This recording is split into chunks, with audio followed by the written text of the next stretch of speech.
Yeah.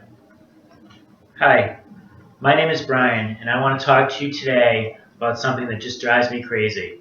My biggest pet peeve is automated teller machines.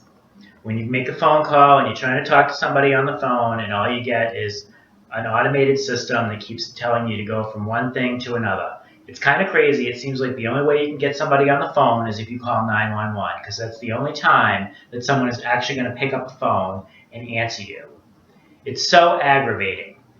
So when you want to talk to somebody, you pick up your phone, which now you have a phone if you have a phone like this. You pick it up, you dial the number, and then you put it up to your ear, and then you have to listen for the prompts. They always tell you to wait because they have a new system, and you have to make sure because the menu options have changed. So now you listen to your selection, you go back, you hit the number, and then immediately the phone starts speaking to you again. So you kind of miss the first part of what they say, so you have to listen, then you have to go in and you have to hit repeat. So no matter who you're trying to call, whether it's a bank or the mortgage company or IT at your work or whatever, you go through the same thing. Then you wait and you wait and you go through all the menu options, and then finally you'll get somebody on the line. Chances are the person you get on the line, you have about a 50-50 shot that the person that you're trying to connect with is the person that you actually have.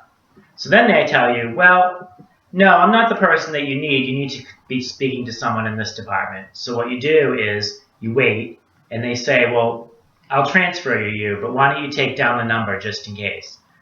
Okay, so you take down the number because you know as soon as they transfer you, you're going to get cut off. So then you go over to the new place that you're calling, and you wait, and then you wait. And then once you finally get someone on the phone, at that point, I'd say, with my experiences, you have about a 50-50 shot that you're going to actually be able to understand that person, and that person's going to be able to understand what it is exactly that you're looking for.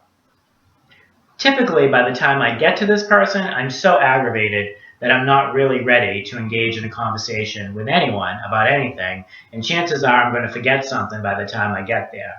Typically, I will go to the frequently asked questions on the website to try to understand if I can get my question answered that way, because the chances of me getting to speak to someone is really just not something that happens, and it's certainly not something you can do quickly, and it's definitely not something you can do at a time like when you're in your car or you have a few extra minutes where you think, oh, I'll just call and I'll ask this simple question, because it's just not going to go that way.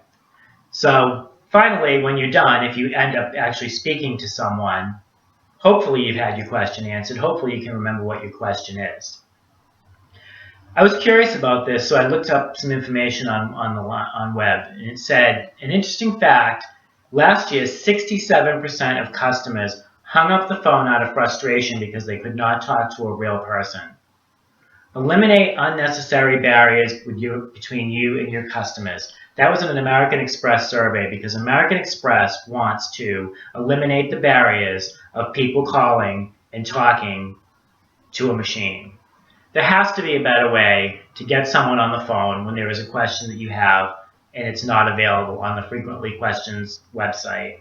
You should be able to bypass the automated process somehow and get an operator to help you. I'm sure you've all been through this and can understand how aggravating this process can be. I know I shouldn't get as frustrated over it as I do, but I feel like we're making further and further distance between customers and employees, and between businesses and the people that support those businesses, and the customer should have the right to speak to someone when they want to. That's all I have. Thank you.